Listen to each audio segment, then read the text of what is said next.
মারাত্মকভাবে আহত ছিল।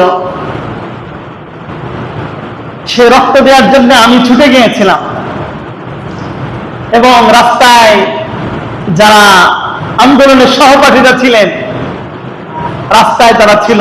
খুব ভালো লেগেছে তখনও যে সবাই খুব ভালোভাবে কাজ করছে। এখন 1 বছর পূর্ণ হয়ে গেছে,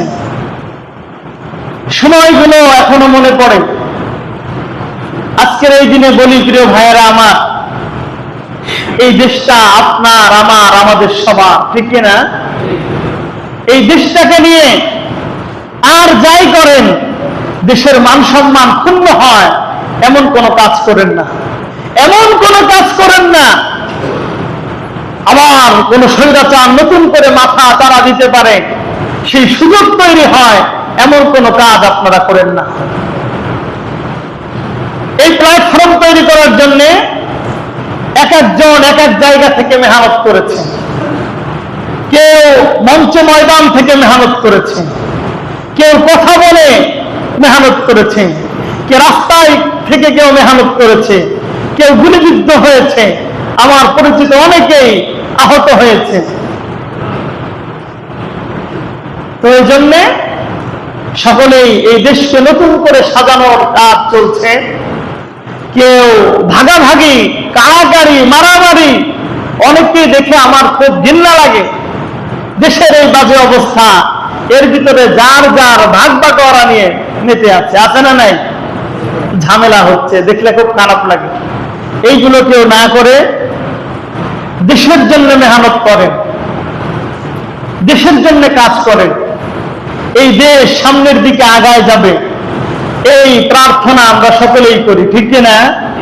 এই ইচ্ছা আমাদের সকলের। এই জন্য সবাই সম্মিলিতভাবে থাকবেন। আর কেউ প্ররোচনায় ধোঁকার ভিতরে পড়বেন না, উস্কানিতে পা দিবেন না। কথা মনে থাকবে? উস্কানিতে পা দিবেন না।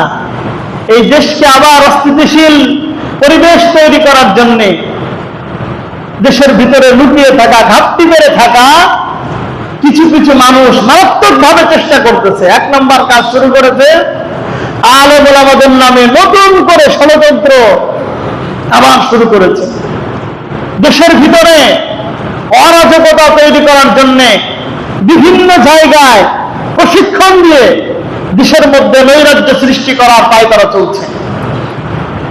বিভিন্ন জায়গায় আপনারা যারা সংবাদপত্রে খেয়াল রাখেন, ঢাকায়, গোপালগঞ্জে, বিভিন্ন জায়গায় দেশের মধ্যে অস্থিতিশীল পরিস্থিতি তৈরি করার নানানভাবে ফন্দি আসছে। সবাই খেয়াল রাখবেন, রাজনৈতিক প্রতিহিংসা নয়, রাজনৈতিক প্রতিহিংসা নিয়ে কেউ কোনো কাজ করবেন না। দেশের জন্য কাজ করবেন, ভালোবেসে বুকে জড়িয়ে অন্যায় থেকে মানুষকে ফিরিয়ে রাখবেন, সুন্দর আচরণ করবেন। আমার আচরণটা যেন পশুর মতো না হয়ে যায়, আমার আচরণটা হওয়া চাই মানুষের মতো। আল্লাহ তাআলা আমাকে, আমাদের সবাইকে মানুষের মতো মানুষ হওয়ার তৌফিক দান করেন। দেশের কল্যাণে, মানবতার কল্যাণে, কোরআন সুন্নাহ আল্লাহর জমিনে যেন প্রতিষ্ঠিত হয়, সেই চেষ্টায় যেন আমি কাজ করতে পারি। আল্লাহ তাআলা আমাকে, আমাদের সবাইকে তৌফিক দান করেন। ওয়া আখিরু দাওয়ানা আলহামদুলিল্লাহ।